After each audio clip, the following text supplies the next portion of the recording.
Oke, nanti kan narasumber kita bakal cerita tentang pengalaman-pengalamannya kan.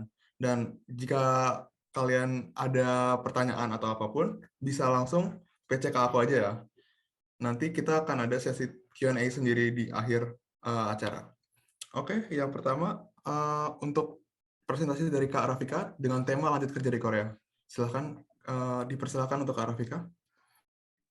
Oke, salam kenal semuanya. Namaku Rafika. Aku sekarang kerja sebagai product designer di Korea udah dari tahun 2021. Mmm, jadi aku tuh sebenarnya sebelum ke KAIS itu aku udah sempet kerja di Indonesia selama cuman 4 bulan, tapi karena emang goal aku tuh mau S2 dulu mau S2 dulu ke Korea. Terus 4 bulan kerja itu bidangnya sama UI UX juga. Terus pas S2 aku, eee, di jurusan Knowledge Service Engineering. Jadi sebenarnya tuh sedikit cerita, aku tuh waktu di jurusan Knowledge Service Engineering ini tuh sebenarnya aku belum yakin gitu apakah aku mau terus lanjut di UI UX atau aku tuh pengen jadi data analis kah gitu kan. Nah ternyata di jurusan Knowledge Service Engineering itu dia tuh kayak interdisiplin gitu. Jadi dia emang ada tentang datanya, terus ada belajar tentang AI-nya, terus habis itu ada belajar tentang HCI-nya, Human Computer Interaction. Jadi tapi kalau di KAIS emang kebanyakan Human Computer Interaction-nya kan emang sama AI ya, jadinya Human AI Interaction gitu. Nah jadi tapi emang selama aku di jurusan itu, di Knowledge Service Engineering itu, eee oh ternyata aku nggak pakai video, bentar, sorry. Nah, ternyata di lab itu tuh aku juga dapat project-nya juga tentang human computer interaction. Jadi, eee, selama di lab juga project yang aku dapetin tentang human computer interaction, terus abis itu sedikit cerita juga tesis aku juga tentang chatbot gitu. Itu juga dari, apa namanya, eee dari awal aku bikin chatbot sampai aku kayak ngedesain chatbotnya, jadi emang ada ada ngodingnya iya, terus habis itu apa namanya, ada interview sama usernya iya, UX-nya juga ada, terus ada apa namanya, ngeanalisis survei datanya juga. Jadi kayak emang apa ya, sengaja kayak nyoba semuanya gitu loh, jadi kayak biar yakin pengennya apa sih gitu pas kerja, gitu. Oh, tapi emang aku selama aku S2 emang goal, walaupun maksudnya kayak KAIS tuh research base gitu, tapi emang aku dari awal masuk tuh emang goal aku tuh aku pengen kerja gitu di Korea. Nah, terus setelah lulus pokoknya aku ya jadi makin yakin aja sih aku lebih pengennya tuh tetap stay di UI UX gitu. Despite aku emang pernah nyoba apa kayak ada ngoding-ngodingnya lah gitu, habis itu ada apa, ngambil course yang ada data analisisnya gitu. Tapi kayak pas aku lulus aku makin yakin kayak aku lebih cocok pengennya tetap UI UX gitu. Karena emang aku sendiri suka sama yang apa ya, lebih suka sama yang kreatif-kreatif gitu, kayak mikirin ide gitu. Terus lebih suka juga sama apa namanya, apa ya, penasaran aja gitu sama cara orang apa, behavior orang tuh gimana gitu. Jadi emang ya makin yakin aja gitu sukanya ke bidang UI UX. Terus, oke jadinya akhirnya mungkin pada penasaran kayak gimana sih dari pas ngerjain kan sibuk tesis tuh gimana, bisa sempetin nyari kerja gitu kan. Nah jadi itu emang sebenarnya, tricky banget sih karena emang kita kan dapet kalau nggak salah di ARC tuh lulus, sebulan setelah lulus expired gitu kalau nggak salah, masa berlakunya. Jadi kayak aku juga pas banget selesai submit si tesis itu, beneran aku langsung cari kerja gitu loh. Jadi emang prosesnya ini banget sih, padat banget sih. Jadi kayak tapi emang jujur selama tesis aku nggak bisa mikirin, walaupun aku panik, apa sih, kayak, "Aduh gimana ini belum bisa dapet kerja," gitu. Tapi kayak ternyata tuh nggak bisa dua-duanya gitu sih kalau aku nggak bisa multitasking. Jadi emang aku selesaiin dulu tesis aku, terus habis itu aku mulai cari kerja tuh di Korea. Nah aku gimana cara nyari kerjanya, berbagai macam website sih ya. Jadi kayak di LinkedIn, terus LinkedIn juga banyak kok, perusahaan Korea yang buka postingan. Tapi emang paling banyak tuh, Job Korea, Wanted, terus Job Planet ya kalau nggak salah. Tapi aku paling suka personally Wanted sih ya. Soalnya Wanted itu, eee, nggak bakal di-ghosting gitu kalau misalnya apply. Karena kalau kita apply, itu tuh kita bakal tahu status, rekrutmen kita gitu, apakah si CV kita tuh udah dibaca sama HR apa belum gitu. Terus kalau emang dalam seminggu nggak dibaca, kita tuh bisa request, ngasih notifikasi ke HR-nya supaya untuk dibaca gitu. Jadi nggak bakal minim di-ghosting gitu pokoknya kalau di website di app Wanted itu. Ya jadi aku iya sih pakai website bermacam-macam itu, apply. Terus terutama kalau UI UX kan ada portofolionya ya, jadi nggak cuman CV doang. Jadi ada biasanya apply-nya masukin CV sama portofolio gitu. Terus apakah CV-nya pakai bahasa Korea atau bahasa Inggris?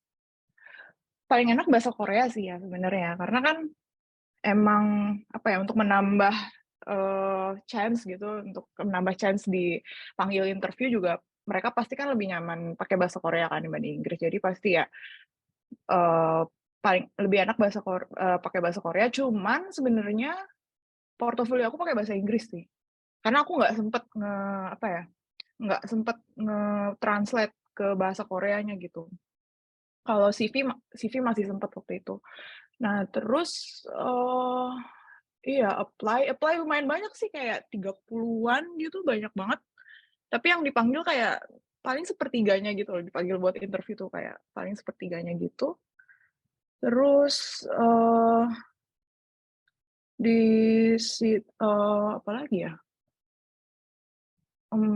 iya pokoknya sepertiganya dan kebanyakan kalau misalnya ini spesifik UI UX banget ya, biasanya tuh di interviewnya itu, tentang ini sih, kayak suruh ngepresentasi portofolio kita gitu.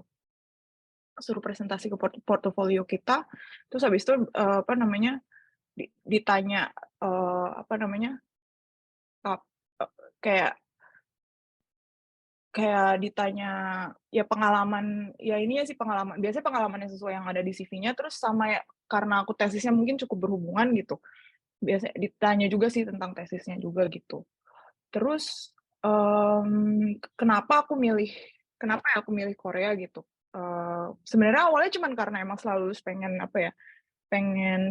pengen hit ngerasain kerja gitu di Korea, cuman setelah aku pikir-pikir tuh sebenarnya scene IT startup di Korea tuh kayak lebih beragam gitu loh daripada di Indonesia kalau menurut aku ya. Karena di Korea tuh infra infra IT-nya kan udah bagus banget kan, jadi kayak kemungkinan untuk ngebangun teknologi tuh kayak lebih beragam gitu dibandingin Indonesia menurut aku. Jadi kayak maksudnya kayak sekarang aja tuh kayak banyak, startup yang memang bergeraknya di bidang AI, dan maksudnya AI-nya tuh juga yang beragam gitu.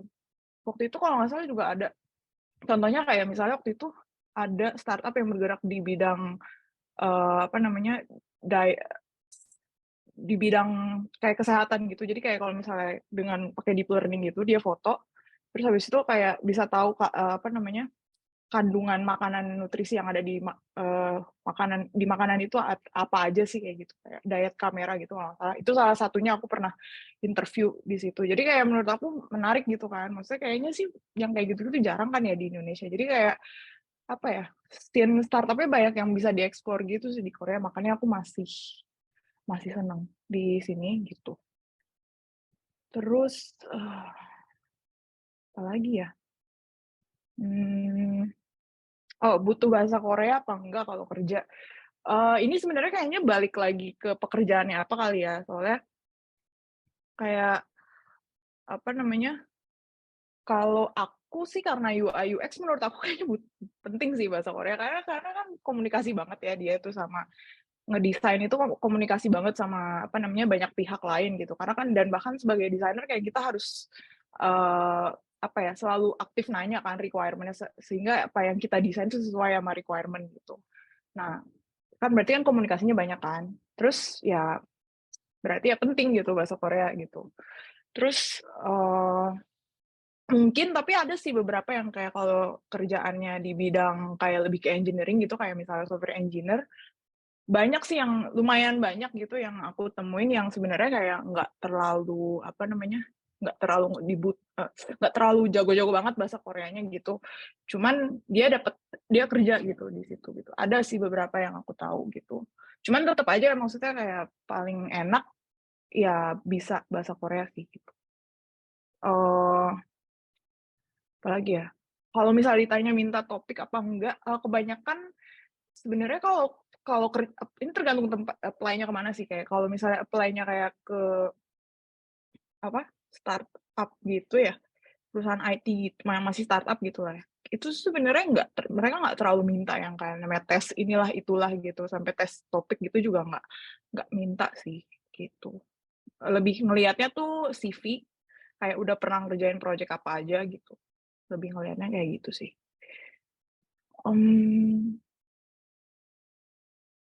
Oke, apalagi ya? Kayaknya dari aku kayaknya itu aja sih. Kalau misalnya nanti mungkin kali ya Q&A ada yang penasaran, apa ada yang mau follow up tanya lagi. Oke, terima kasih untuk Kak Rafika. Dan yang masih ada pertanyaan masih bisa langsung PC ke aku ya. Untuk next speaker, kita ada Kak Faris dengan tema lanjut kerja di luar Korea. Silahkan Kak Faris. Oke, thank you Izas ya. Oke, halo teman-teman, salam kenal. Nama aku Faris. Seperti yang teman-teman bisa lihat, aku angkatan berapa ya di username.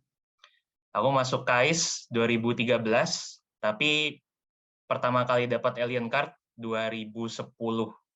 Jadi aku salah satu dulu SMA di sini, di KSA gitu. Siapa yang 2013 sudah kuliah di sini? Ya, anyway, jadi di KAIS aku kuliah di Bio and Brain Engineering, S1 dan S2-nya juga. Jadi dari 2013, selesainya kira-kira 2019.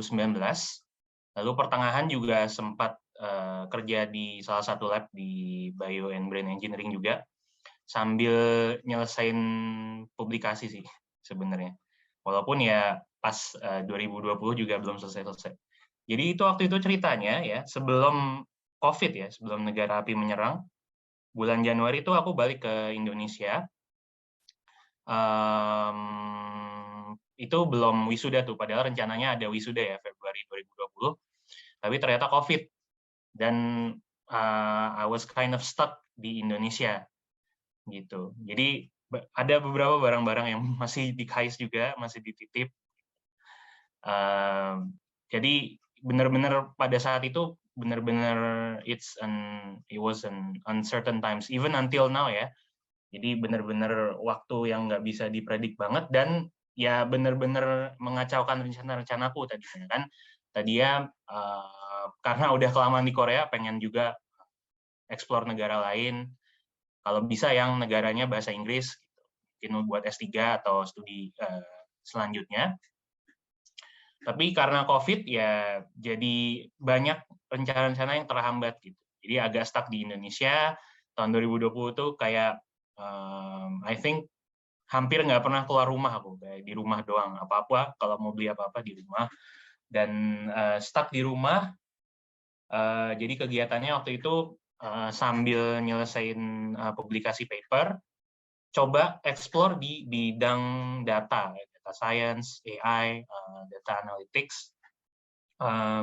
Pernah coba ikut semacam bootcamp gitu buat cari tahu nih apakah sebenarnya yang pernah aku pelajari di KAIS tuh ada kaitannya, soalnya dulu ya di BioBrain nggak terlalu mempelajari itu ya, jadi agak sedikit berbeda yang dipelajari. Walaupun BioBrain itu kan semua semua MIPA dipelajari ya, programmingnya ada, tentunya programmingnya ada. Jadi cuma untuk lihat kira-kira bidang data ini bisa dieksplor nggak? Karena kalau nerusin bidang BioBrain, mencoba mencari yang ada di Indonesia yang sesuai sama risetku itu ya hampir nihil, atau ya teman-teman mungkin tahu sendiri di Indonesia riset masih susah dan ya kita ketahui bersama. Terus kalau teman-teman search misalkan apa ya, ada berita tentang BRIN atau apa gitu tentang Institut Riset di Indonesia, mereka tuh bangga kalau mereka menghemat uang. Jadi ada berita uang riset kita menghemat tahun ini berapa sekian gitu. Sedangkan kalau di Korea, kalau minta uang riset, minta alat riset baru, minta reagen baru, minta cairan apa baru gitu sama profesor, gampang-gampang aja kan. Jadi kalau teman-teman masih suka sama bidang risetnya sekarang, ingin lanjut di Korea, dipersilahkan. Kalau kuat mental ya kan, saya tahu sendiri di Korea itu seperti apa sejak S1, enggak, bahkan sejak SMA. Nah, iya, jadi yang waktu itu lagi hype di Indonesia ya bidang-bidang yang banyak ada di startup ya, data, AI, mungkin bidang product design juga UI UX. Jadi aku coba explore tuh di bidang data, pernah ikut bootcamp juga. Dan setelah selesai publikasi, selesai juga ikut bootcamp di Sambil. Nah, provider bootcamp-nya itu tertarik nge-hire aku jadi tutor. Jadi tutor buat data science. Jadi mulai 2021 aku mulai coba ngajar gitu, walaupun ya masih pemula juga mereka tertarik nge-hire. Dan sebenarnya tahun 2021 juga karena menurutku bidang data ini potensial juga, fleksibel juga karena ya kan bisa kerja remote dan nggak perlu ke lab lagi, soalnya dulu aku di S2-nya lab basah, ngurusin mencit, capek. Jadi kayak gitu kan, dan pada saat COVID kan tentunya kebanyakan work from home ya, study from home, from dorm mungkin. Jadi kalau yang harus mencari pekerjaan yang ke lab mana gitu, ya mungkin lagi sulit juga. Dan juga kita tahu banyak negara yang nutup border kan selama 2020-2021 itu. Jadi emang ya I was thinking kayaknya kalau masih COVID gini, kayaknya akan masih stuck di Indonesia di beberapa tahun nih, karena emang lagi uncertain time seperti itu. Jadi setelah pada saat ngajar itu, aku juga kepikiran kayaknya masih pengen nyoba di bidang biologi lagi. Bagaimana pengetahuan data bisa di-combine dengan bidang biologi, biomedis, atau kesehatan gitu. Jadi sebenarnya aku pas 2021 juga ngambil kuliah lagi, postgraduate studies, bidangnya biostatistika. Biostatistika itu bisa mungkin kombinasi antara data science atau data analytics dengan public health ya, kesehatan masyarakat gitu. Jadi lumayan menyenangkan. Aku ambilnya di University of Melbourne. Itu programnya 1 tahun 2021.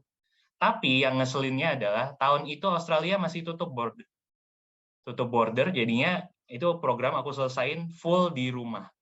Jadi sama sekali nggak pernah ke kampus. Mungkin baru ke kampus beberapa minggu lalu kalau yang follow IG. Sempat ngunjungin Australia. Ya, jadi setahun itu sambil kerja jadi tutor data, sempat juga kuliah postgraduate studies di University of Melbourne yang full online waktu itu. Nah, selesai kuliah itu di tahun 2022, aku ketemu pernah berbincang sama dia itu kayak head business intelligence dari Gojek. Terus dia ngenalin ada proyek dari Kementerian Kesehatan ya, namanya Digital Transformation Office. Jadi bisa dibilang ini kayak bagaimana, karena kan kita Menteri Kesehatannya ganti ya, jadi Pak Budi Gunadi. Beliau punya ide bagaimana bisa mempercepat transformasi kesehatan, terutama menggunakan digitalisasi. Proyek utamanya yang kulihat itu bagaimana bisa mengintegrasi dan interoperabilitas data kesehatan di Indonesia. Kalau mau bahasa gampangnya, misalkan kalau teman-teman harus pindah misalkan lagi ke klinik mana, terus harus dipindah ke rumah sakit. Data rekam medis teman-teman itu bagaimana nggak usah kita pegang di map sendiri, terus dibawa ke rumah sakit lainnya gitu, tapi bisa langsung terintegrasi dengan platform yang sekarang namanya itu Satu Sehat kalau teman-teman search. Nah, untuk bergerak ke arah sana, Pak Menteri pikir, wah mendingan bikin semacam startup nih, tapi yang nempel ke kementerian gitu, supaya lebih cepat gitu. Nah, karena benar-benar bidangnya ini kesehatan dan benar-benar mirip banget sama yang aku jalanin beberapa tahun terakhir pas tahun-tahun COVID ini, ya udah aku coba apply dan akhirnya masuk di tim data analis seperti itu. Kalau proses aplikasinya ya mungkin mirip seperti cara apply di startup sih, kan ada beberapa step interview sama HR, terus sama user juga. Kalau technical-nya kita belum ya waktu itu, karena kayaknya masih butuh banyak orang deh. Tapi mungkin makanya step-stepnya nggak terlalu dipersulit gitu.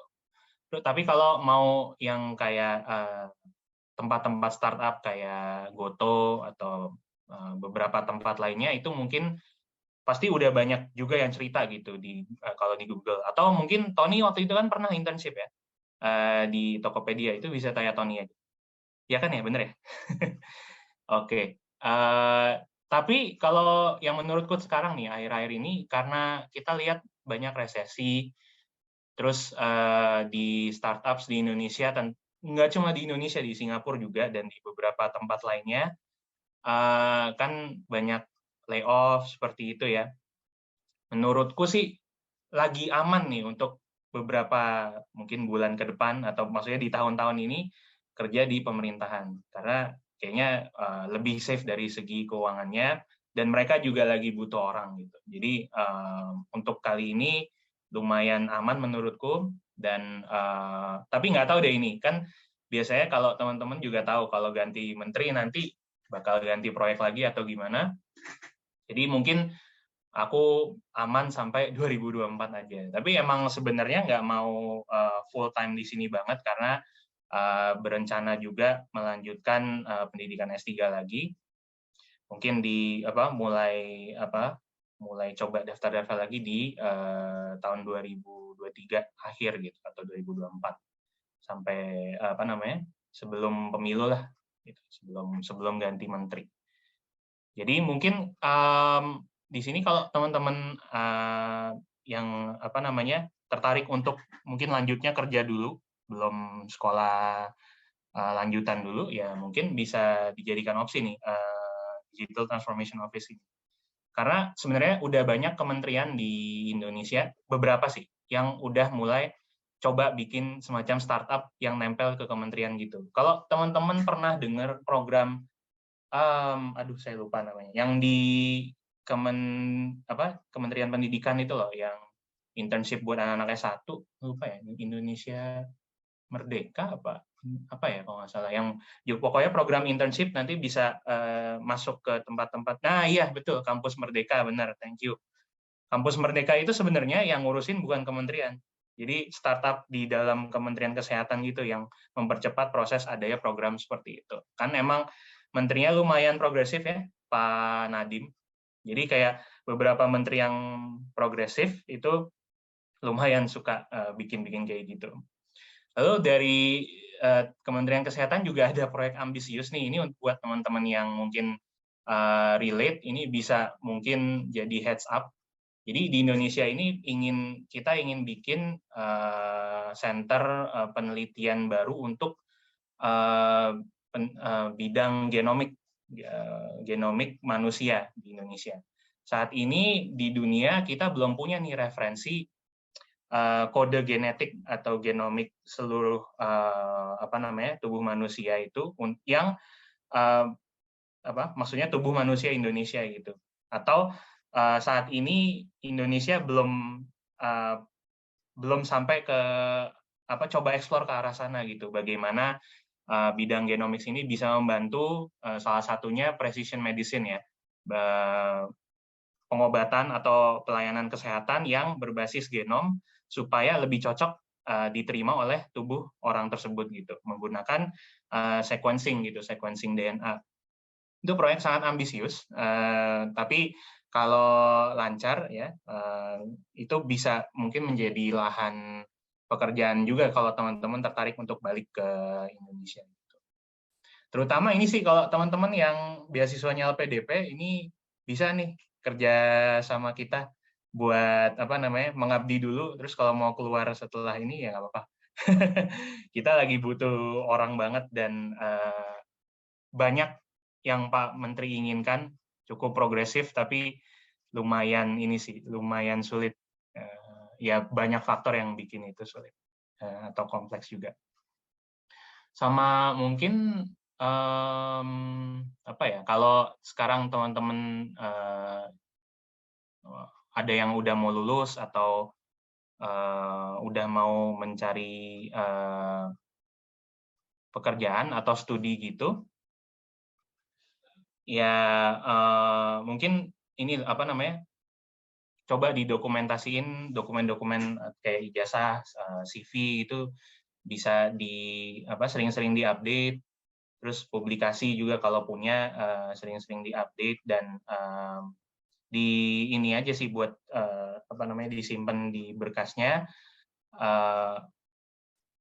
Lalu tapi kalau masih apa teman-teman yang beberapa masih bingung mau lanjutnya kemana, itu ya nggak perlu cepat-cepat sih teman-teman.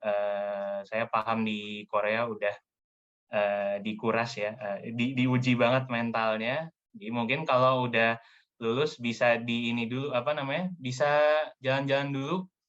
Terus supaya nggak ini ya, supaya nggak nyesel, coba jalan-jalan lebih banyak, pergi keluar Daejeon gitu. Itu mungkin apa namanya saranku gitu. Pas lagi di Korea coba jalan-jalan karena kan Korea nggak terlalu besar ya, bisa dieksplor banyak tempatnya gitu sebelum balik. Atau kalau mau nyebrang ke negara sebelah, ke Jepang gitu, boleh banget. kalau udah nabung gitu tentunya ya. Jadi itu sih lebih diutamain. Kadang kalau kita nggak when we are less stressful, we can make better decision. Dan sebenarnya tapi sebenarnya jangan khawatir kalau kita terlalu khawatirin masa depan kita, nanti next-nya mau ngapain, itu sebenarnya udah berarti kalian tuh baik-baik aja karena masih care sama masa depannya sendiri. Tapi nggak usah terlalu disetresin kayak di Korea kan, orang Korea kalau teman-teman juga udah tahu mereka senangnya itu work hard ya. Kita nggak boleh, kita mesti work smart. Ya, orang Indonesia itu cerdik, bukan pekerja keras. Jadi coba kita ini kecerdikan kita untuk melangkah ke depan gitu. Kayaknya itu dulu dari aku, nanti kita bisa lanjut di Q&A. Terima kasih. Oke, terima kasih Kak Faris. Sangat menarik ya tentang pekerjaan-pekerjaan di kementeriannya. Mungkin untuk selanjutnya kita langsung aja nih ke Kak Taufik tentang gimana caranya lanjut studi. Silakan Kak Taufik. Halo, ya senang sekali bisa bareng sama teman-teman lagi. Kalau misalnya pada kosong nanti bisa hangout sama saya di Dakpon ya. Ya perkenalkan nama saya Taufik, lulus dari KAIS tahun 2021, masuk 2021 Februari, masuk tahun 2016, dan dulu Kak Faris itu mentor saya pas masuk. Kak Faris jadi yang keliling KAIS dan segala macam, jadi inget itu ya. Oke, mungkin sedikit sejarah aja kali ya. Jadi aku juga salah satu lulusan COVID, jadi sempat stuck di Indo 1 tahun. Jadi sebenarnya selesainya 4,5 tahun, tapi 3,5 tahun di Indo. 3,5 tahun di Korea, 1 tahunnya lagi diberesin di Indo.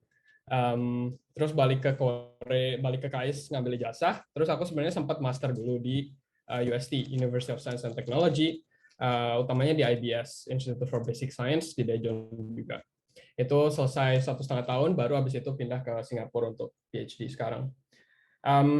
Oke, mulai dari pertama yang kelihatan beda gitu dari KAIS sama universitas saya sekarang di NTU, itu Oke, yang pertama yang namanya graduate studies itu biasanya apalagi yang research program itu ya pasti research intensive gitu. Tapi kelihatan banget bedanya undergraduate sama graduate di undergraduate di NTU sama undergraduate di KAIS gitu. Jadi kelihatan banget bahwa di KAIS itu programnya tuh sangat research intensive, terutama untuk beberapa jurusan lah kayak ya in general biasanya memang research intensive gitu. Dan bisa dilihat yang paling pertama itu dari perbandingan jumlah siswanya aja gitu ya. Jadi jumlah mahasiswa graduate di KAIS itu lebih banyak daripada undergrad-nya. Sementara di sini proporsinya jauh lebih banyak undergrad dibanding graduate. Itu aja udah bisa dilihat gimana KAIS itu sangat mementingkan research gitu.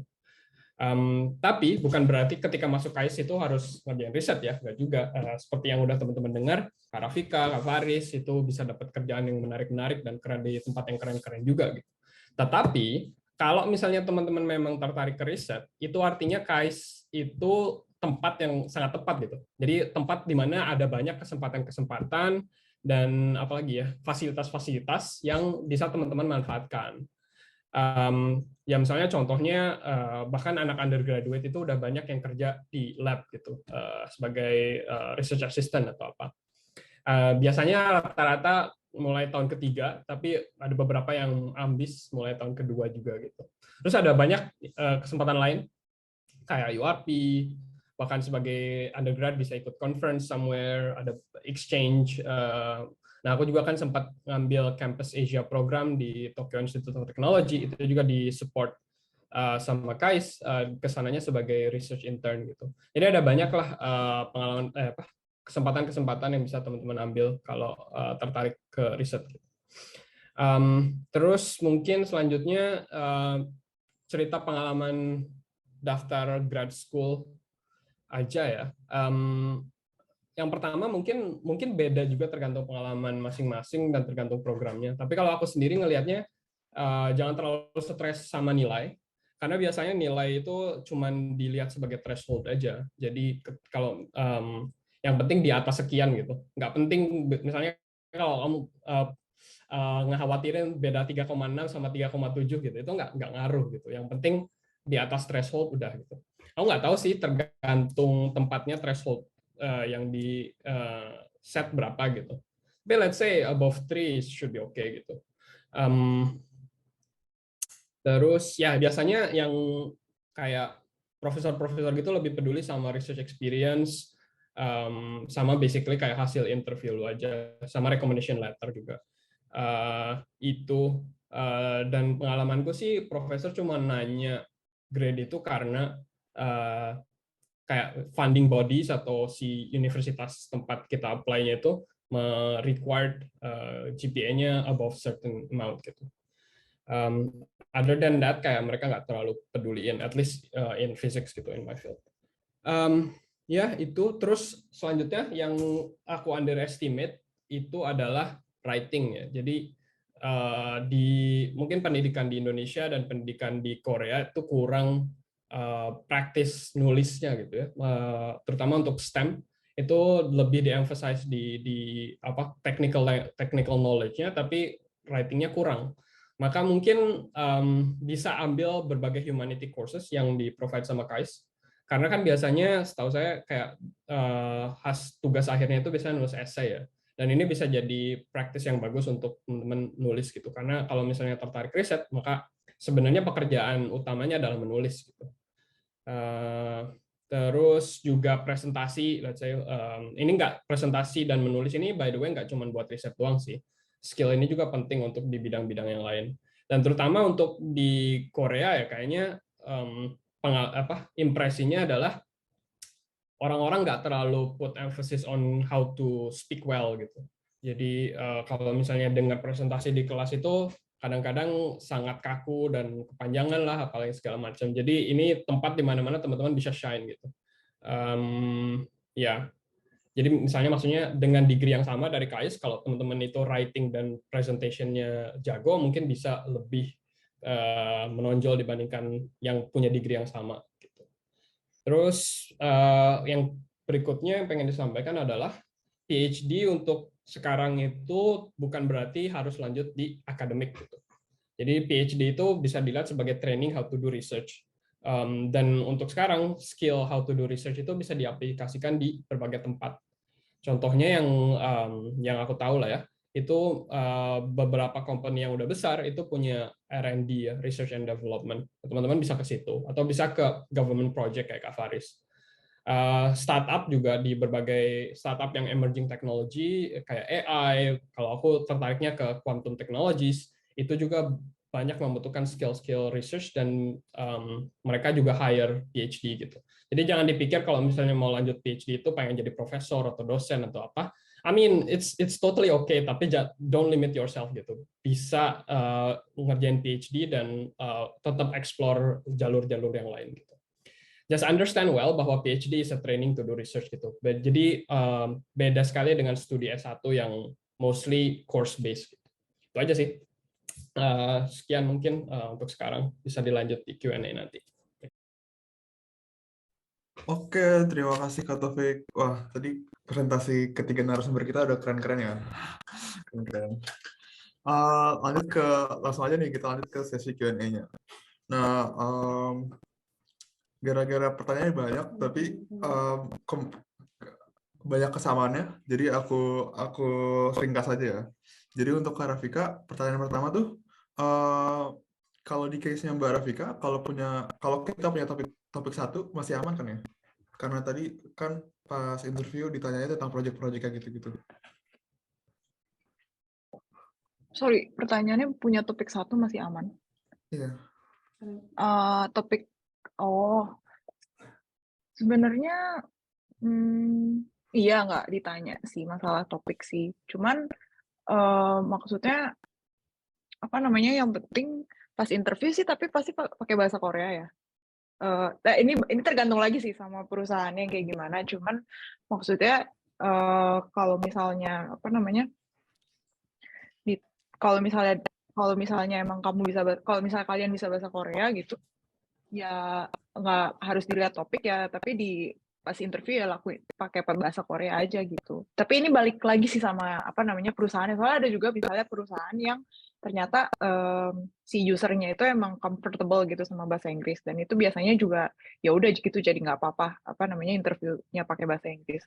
Tapi emang biasanya sih emang cari lagi lihat dulu ke perusahaannya kali ya. Maksudnya kayak kalau misalnya emang biasanya kalau perusahaan yang emang targetnya kayak global gitu, itu tuh kemungkinan besar orang yang bisa bahasa Inggrisnya banyak gitu. Jadi kayak misalnya kayak contohnya di tempat aku sekarang ini di My Music Taste ini emang kan pasarnya apa namanya usernya global gitu kan. Dan emang di kantor itu emang banyak yang apa comfortable sama bahasa Inggris gitu sih. Gitu. Kira-kira menjawab nggak ya? Mungkin sudah menjawab sih. Terima kasih. Terus ada lagi pertanyaan nih. Ini kayak pertanyaan banyak tapi aku ringkas aja ya. Kan dulu Kak Rafika pernah kerja dulu di startup Indonesia kan. Dan perbedaan work culture-nya gimana sih Kak? Kayak apakah pernah ada masalah dengan Sajangnim dan gimana lagi caranya buat get along sama college di Korea? Ya. Beda. Mungkin aku ngomong dari perbedaannya dulu kali ya. Kayak kalau dibandingin Korea sama di Indo tuh, di Korea tuh kantornya kayak orang-orangnya tuh kayak lebih diem gitu loh. Jadi kayak kalau misalnya pas lagi jam kerja, itu pasti mereka tuh emang beneran fokus sama kerjaan gitu loh. Jarang yang ngobrol. Walaupun emang ada sih yang ngobrol, tapi kayak kalau dibandingin sama Indonesia yang kelihatannya, nggak tahu sih kalau dari teman-teman aku ya, kelihatannya kayak mereka masih bisa IG story lah, TikTokan kayak gitu. Kayaknya kalau di Korea nggak mungkin gitu kan. Jadi menurut aku itu sih yang apa ya, yang beda bangetnya itu. Terus apalagi ya, kalau masalah komunikasi sama kolegnya sih sebenarnya kalau itu balik lagi ke orangnya gitu loh, ketemu orangnya yang enak apa enggak gitu. Kalau emang ketemu orang yang nggak enak gitu. Kalau enak ya enak. Tapi kayak masalah apa ya, kalau dengan mereka so far sih aku misalnya sama mereka nge-treat aku ya fine-fine aja gitu, walaupun aku eguging gitu.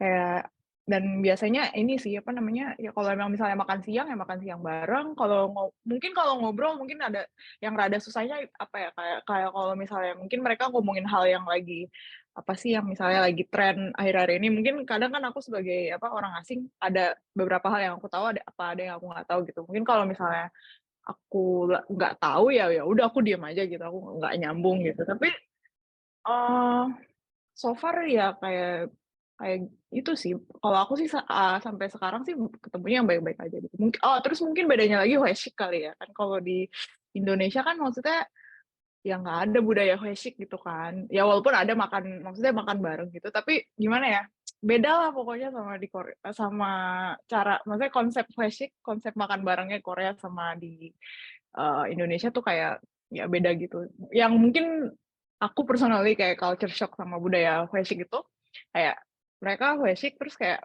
ya udah mereka mabui-mabuian gitu kan. Cuman tuh kayak besoknya tuh mereka beneran yang kayak balik lagi di kantor kelihatan nggak ada terjadi apa-apa semalam gitu loh. Kayak emang udah fresh lagi gitu besoknya yang itu aku kayak wow kok mereka bisa kayak gitu ya gitu sih.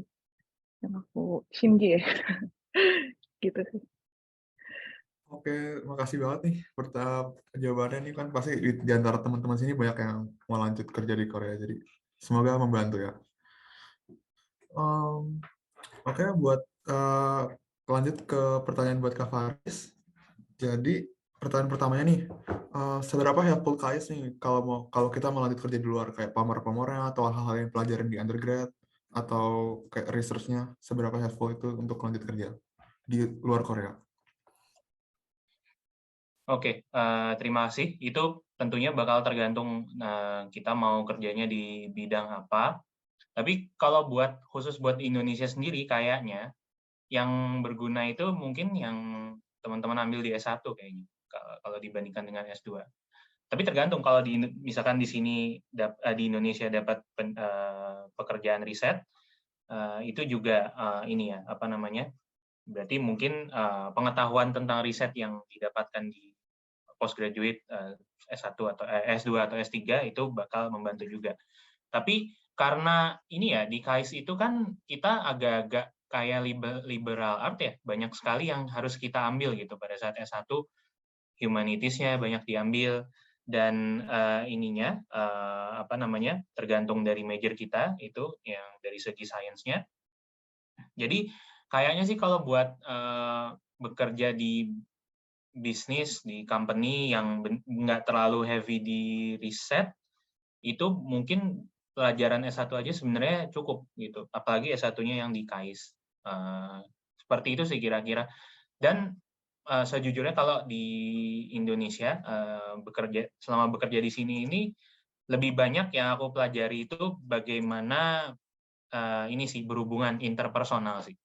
Kalau dari skill-nya sebenarnya nggak pasti teman-teman semuanya setelah diuji di KAIS itu pasti bisa sukses di banyak company di Indonesia, tapi lebih ke interpersonalnya, mungkin cara berkomunikasi atau how things work in certain place itu certain countries itu juga apa namanya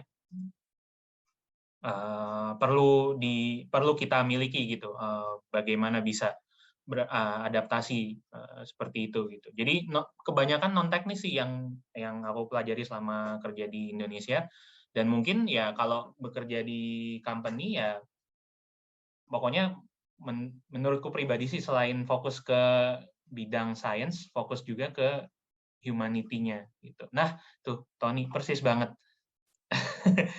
Iya, jadi ada 2 di Indonesia yang perlu teman-teman mungkin heads up lah ya buat teman-teman yang mau kerja di Indonesia. Yang pertama drama, yang kedua politik.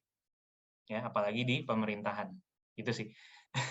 Tapi anyway, kalau masih S1 ya pokoknya saranku yang pelajaran humanities atau social studies-nya itu ya jangan diremehkan gitu, karena kalau teman-teman mau pakai di pekerjaan berikutnya itu pasti kepake banget gitu sih. Kalau mau kerja di company kayaknya kalau yang pelajaran S2 gitu yang buat riset itu ya terlalu advance sih, tapi ya mungkin kalau udah S2 bisa bikin teman-teman udah bisa beberapa step ahead gitu. Jadi nggak masuk sebagai junior tapi udah langsung level senior atau manajer ke atas gitu. Ya, Oke, gitu. terima kasih jawabannya Kak Faris. Ada lagi nih pertanyaan buat Kak Faris dari teman kita yang suka dengan AI. Kan Kak Faris bekerja dekat dengan data gitu kan. Jadi menurut Kak Faris prospek kerja AI engineer di Indonesia gimana ya? Iya, sekarang makin banyak dan nggak tahu deh apakah, tapi kelihatannya saturated ya. Namun sebenarnya kalau dari segi seberapa advance itu ya pasti lebih advance di Korea ya. Maksudnya di Indonesia itu sebenarnya nggak belum banyak company yang mengarah ke analytics ya, ke artificial intelligence, tapi prospeknya ada di Indonesia. Namun memang sekarang kan kebanyakan yang kita tahu itu startup ya yang melakukannya, dan sekarang banyak sekali berita startup layoff gitu, atau karena emang dunia lagi resesi jadi kurang stabil. Namun ininya tentu ada ya, prospeknya tentu ada, karena sekarang semakin banyak perusahaan-perusahaan yang dulunya kita kira ya maksudnya konvensional gitu, udah mulai hiring data scientist, data analis gitu. Misalkan bank-bank kayak Bank Mandiri, BCA itu, BRI gitu. Bahkan bank-bank tersebut bikin hackathon gitu. Ya mungkin karena emang lagi hype sih bidang data di Indonesia, data dan AI di Indonesia. Jadi akan menjadi ini, kalau teman-teman ambil sampai S2 di Korea, mungkin balik bisa langsung jadi senior atau lebih di atas itu kalau di hire di perusahaan-perusahaan di Indonesia. Gitu. Kalau dari segi ilmunya ya tentunya lebih advance di KAIS, di Korea, di beberapa negara lain, tapi hype-nya pasti ada terus gitu di beberapa tahun ke depan terkait pekerjaan bidang data, pekerjaan teknologi sih, data, produk desain, UI UX itu pasti ini banget, apa namanya, prospeknya ada banget di Indonesia. Oke, dan yang terakhir nih buat Kak Faris. Tadi presentasinya tentang startup yang nempel ke Kementerian gitu kan, itu sangat-sangat menarik ya, karena mungkin kebanyakan dari kita nggak tahu teknisnya gitu. Jadi ada yang nanya kayak apply-nya buat gitu gimana, dan apakah itu cuma buat full time dan harus kerja di Indo, atau kita bisa intern dulu di sana? Iya, kalau itu tergantung, kalau di perusahaanku itu tergantung ini ya, yang lagi dibuka buat posisi intern atau yang buat full time. Walaupun full time, tapi itu masih kontrak kok, karena emang ini project base ya. Jadi kita bukan sebagai PNS gitu diterimanya di sana, kita sebagai tenaga ahli di kontrak di Kementerian Kesehatan. Dan ya sebenarnya kita juga pakai APBN, udah mulai pakai APBN gitu. Jadi kalau buat apply-nya ya tergantung dibukaannya itu full time atau dia ini ya, apa namanya, intern. Tapi kebanyakan sampai yang sekarang lowongan yang dibuka di DTO Kemenkes itu kebanyakan yang buat full time sih. Gitu. Jadi mungkin bisa dicoba aja. Kalau yang mungkin mau ke Indonesia, kayaknya untuk saat ini kita lebih welcoming buat nerima daripada startup di Indonesia, karena karena lagi resesi sih, dan karena kita juga lagi butuh banget, ada banyak proyek yang perlu kita selesaikan gitu. Terima kasih Kak, sangat-sangat membantu nih pasti jawabannya. Kita lanjut ke pertanyaan buat Kak Taufik. Ada yang nanya nih, kalau mau lanjut research ke grad school gitu maupun masters atau ke PhD, apakah kita harus udah punya topik dulu atau nanti project-projectnya bakal dicari pas sudah masuk, dan profesornya membantunya sejauh apa sih untuk research kita gitu? Topiknya ya, jadi untuk topik itu sebenarnya yang penting itu bukan apakah kalian udah tahu bakal ngerjain PhD topiknya apa, tapi menurutku lebih ke apa sih, gimana ya phrasingnya. Jadi misalnya kamu apply ke seorang profesor nih, profesor ini research-nya tentang sesuatu gitu. Nah, kayak kamu tuh jangan buta apply-nya tuh buta gitu, kayak ya udah apply aja gitu, iseng. Tapi do your homework gitu, kayak the riset profesor ini tentang apa, terus misalnya akhir-akhir ini dia ngeluarin paper tentang apa, terus just suggest an idea gitu. Suggest an idea, maybe I can do this. This is related to my previous work on bla bla bla bla. Nah, dengan bisa connect-in kayak gitu, mungkin lebih tinggi chance-nya untuk keterima di grad school. Itu sih. Tapi nggak di-expect untuk kayak come up with exact topic mau ngerjain apa gitu. Itu sih pertama. Terus pertanyaan yang kedua, ini internetnya udah oke nggak? Udah. Oke, sip. Pertanyaan yang kedua kan soal seberapa ngebantu ya. Itu ya balik lagi tergantung kalian milih supervisornya gitu. Dan biasanya ya apa ya, mungkin kalian bisa get a glance profesornya itu kayak apa dengan pertama interview sih. Itu kan dengan interview bisa dapat impresi dia kayak gimana gitu, cara bicaranya, dan working style bisa ditanya juga. Terus bisa tanya ke graduate student yang lain itu kayak gimana, kayak work culture-nya and so on. Apakah dia ngebantu apa enggak dan segala macam. Terus ada misalnya nih, kalau personally ya, waktu itu sempat mikirin kayak milih advisor yang muda dan ambisius atau advisor yang udah established tapi misalnya sibuk banget gitu karena dia udah atas. Aku personally milih yang muda karena biasanya mereka lebih ambisius dan lebih involved di research kita dibandingkan yang udah established. Jadinya mereka karena udah established, they don't have kayak mau lu sukses apa nggak terlalu ngaruh ke mereka gitu. Kalau yang muda biasanya kesuksesan kita juga kesuksesan dia gitu. So kalau pilihanku sih waktu itu pilih yang muda, tapi again ini come back, ada cons-nya juga. Misalnya kalau yang muda belum established atau kadang-kadang belum dapat tenure, sementara kalau yang udah established bisa dapat banyak grant, banyak conference, banyak program, itu ada cons-nya juga. Jadi again it's a trade-off, tinggal lu kayak pikirin yang mana yang diinginkan gitu. Itu sih. Oke, makasih banyak jawabannya Kak Taufik. Nah, ini pertanyaan terakhir banget nih. Apa yang membuat Kak Taufik memutuskan untuk lanjut di akademia gitu? Dan apa tanda-tandanya? Kan kita kebanyakan anak undergrad pada nggak tahu gitu kan mau ngapain. Apa tanda-tandanya kayak kalau kita mendingan keluar ke company-company gitu atau lanjut di akademia? Oke, itu pertama a bold assumption bahwa aku pengen lanjut akademia. Kayak I'm doing PhD tapi not necessarily, bahkan sekarang aku sebenarnya masih undecided apakah mau ke akademik kayak jadi profesor gitu, jadi postdoc dan lain sebagainya, atau lanjut di industri. Sebenarnya masih undecided. Tapi let's say misalnya kita ngomongin apakah PhD atau research itu sesuatu yang tepat untuk ngomong gitu. Mungkin yang paling pertama ketahui bahwa PhD is not kayak, sebenarnya kalau dilihat PhD itu ada opportunity cost-nya.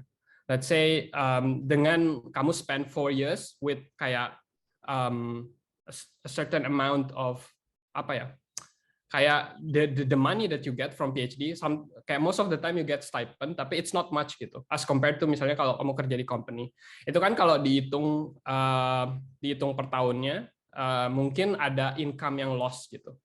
Nah, mungkin yang harus dipikirin apakah loss income itu sesuatu yang does it bother you gitu loh. Kalau misalnya lu tahu beberapa fakta, misalnya apakah dengan PhD ini ada opportunity loss, dengan PhD ini juga apa istilahnya? Sorry, lupa tadi mau ngomong apa. Pokoknya ada. Oh ya, sebenarnya kalau mau lanjut di akademik kan juga the market is not so good juga gitu. Misalnya kalau di US sama di Europe itu udah lumayan saturated gitu loh si tenured position-nya. Di Asia masih berkembang sih setahu gue, kayak professorship-nya. Jadi itu juga bahwa the market is not so good, terus ada opportunity cost. Kalau dengan ngelihat faktor-faktor ini kamu masih decided, oh I still want to do research gitu. Itu menurutku udah tanda yang sangat positif banget bahwa research is for you gitu. Kalau seandainya dengan ngelihat faktor-faktor ini lo bilang mungkin I just want to go out gitu, then go out gitu. Kayak most likely research is not for you kalau kayak gitu. That's my 2 cents. Of course I mean, people can have different opinion on this. So yeah. Oke, terima kasih banyak nih jawaban dari Q&A pasti sangat membantu teman-teman kita. Itu sebenarnya akhir dari acara Alumni Talks-nya. Untuk terakhir kita akan ngundi door prize dulu dan akan ada sesi foto bersama.